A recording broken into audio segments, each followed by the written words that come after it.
Hi, this is Lisa Rangel with Chameleon Resumes, a premier executive resume writing company, and thank you so much for joining me today. So today we're going to talk about 4 reasons why executive recruiters aren't calling you back.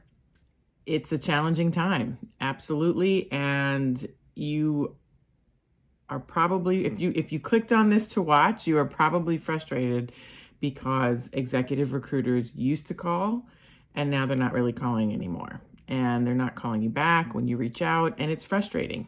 And, I was an executive recruiter for 13 years, and everyone on my team has done recruiting, executive recruiting, third-party recruiting, or corporate recruiting. So we have a wealth of knowledge from that other side, from that side of the recruiter that I want to share with you. So this way it can give you some insight to help you, 1, take action so you could fix it, and 2, maybe not take it so personally when you realize just how the executive recruiting, the third-party recruiting business works. So the first reason why you may not be getting a call back from an executive recruiter, third-party executive recruiter, is you haven't sold it. You haven't sold why you are qualified for the job. You may think you are qualified for the job, and you very well may be perfectly qualified for the job.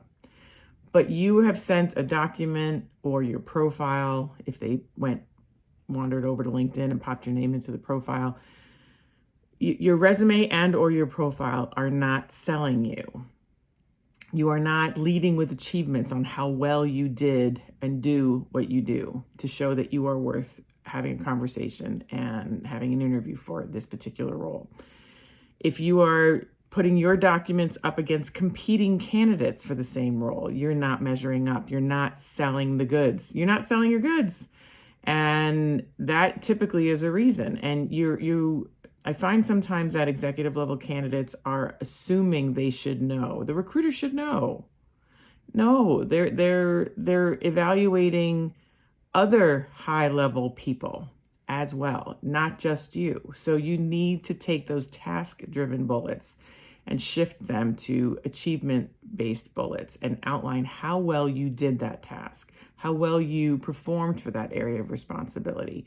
And that's how you differentiate yourself. Look, if you're a CFO or a director of marketing or any other financial leadership title, and you're going for that next level role or a lateral type of role, you are up against other candidates who have similar credentials. They have similar experiences. The way to differentiate is not to say, here are the tasks I did as a CMO, but here's how well I performed those tasks as a CMO. And that is how you lead the pack. That is how you differentiate yourself.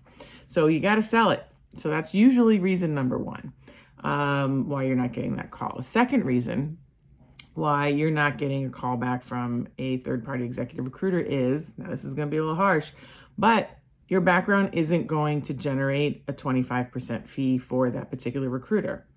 They are not going to get a client company, who's paying the fee. They're not going to be able to justify to that individual, for that company, why it's worth paying a 25% fee to hire you, because the company will probably feel they can hire you outside the executive recruiter channel for no fee. This is simply an economics discussion. This is not a comment on anyone's self-worth. I mean, here's an example. If I decided I didn't want to do Chameleon anymore and I wanted to go get a job, I think I'm pretty awesome. I think I have an amazing track record of what I do. But I'm telling you, an executive recruiter will not be able to place me in a company for a 25% fee. Because right now, I'm running a company. If I go do a recruiting job or an HR job or a leadership job, operations job in an organization, I will be an unproven person in that capacity because currently I'm running my own business as an entrepreneur. So I may get hired without paying a fee, but I'm not going to get hired with a fee, because when companies are paying fees to hire people, they want people who are in that field, in that profession, doing it. And, some people may say, well, that doesn't make any sense. I want to do something different. That's fine. But then don't expect an executive recruiter to place you for a fee. An executive recruiter will find candidates that are currently doing the job, and maybe that there's some nuances that are different about it in this next job, but there's a lot of proven track record. There's enough of a proven track record, and that candidate wants to continue doing it in a different realm, so the company's willing to pay a fee. So you have to have a fee-worthy background for an executive recruiter to place you. You have to remember that. Third reason why an executive recruiter might not be calling you back is because they don't have to. You know, I know that, again, may sound harsh, but executive recruiters don't work for candidates. They work for companies. Now, it's, I think, good business practice to call candidates back and tell them why they're not getting the job, or tell them why, thank you for applying, but we're not moving forward with your candidacy, or whatever the case may be. I think that's all good networking opportunities. You never know if the candidate that isn't right for your job today is going to be really great for the job you have like 8 months from now. You got to keep your network alive, and you got to keep your network going. But the bottom line is that there are only a certain amount of hours in the day. There's only a certain amount of phone calls executive recruiters can conduct in a given week.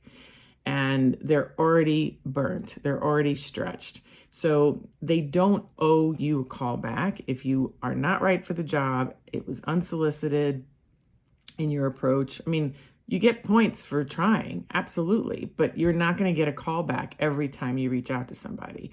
And you're not going to get a call back every time you apply.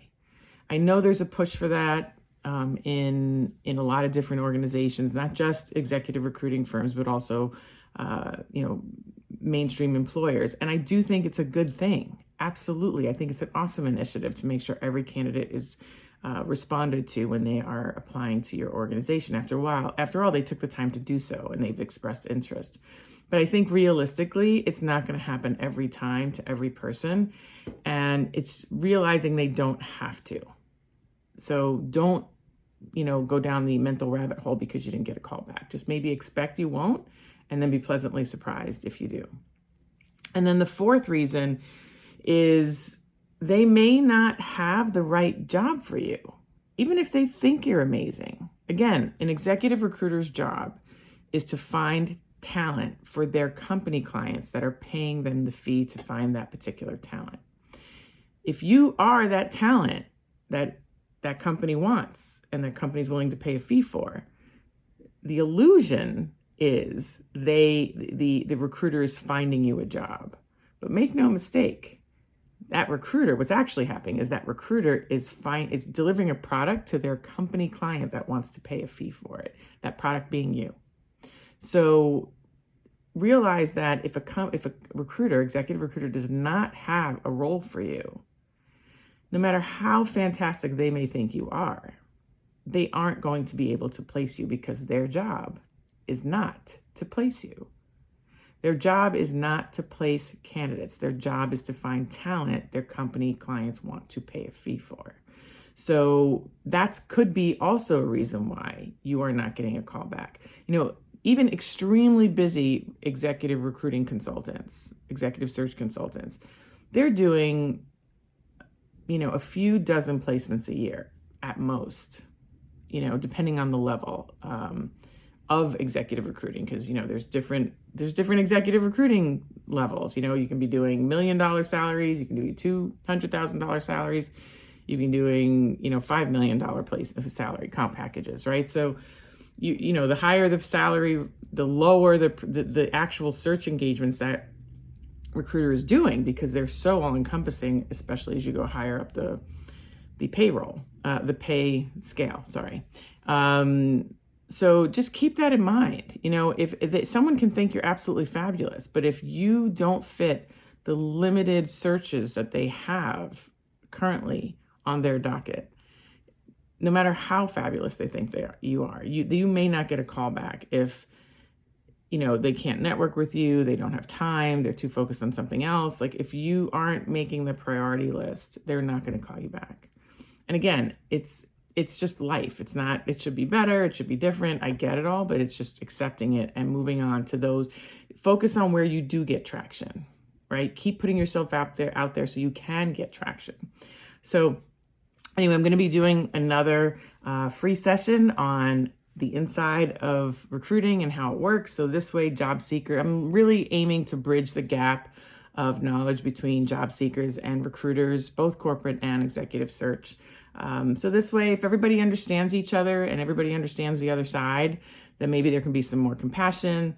We take things less personally, and we just, as job seekers, keep moving forward until we find the home that's right for us. So you can join me by going down below and registering using the link. And if you have any questions, feel free to ask me.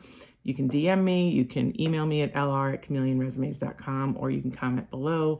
Do my best to read and reply to every comment, DM, private, and email. If you like this video, I'm going to ask you to like it. If you know of someone who might benefit from this knowledge of how recruiting works, I'm going to ask you to share it. If you haven't subscribed to my channel, I'm going to ask you to subscribe, or if we're on LinkedIn, ring the bell. And this way you'll be notified next time I put up a video. And I think that's it. I feel like I may have missed something, but you guys know the drill. So thank you so much for being here today. And I look forward to seeing you on the next session and next week for the next video. Take care. Bye.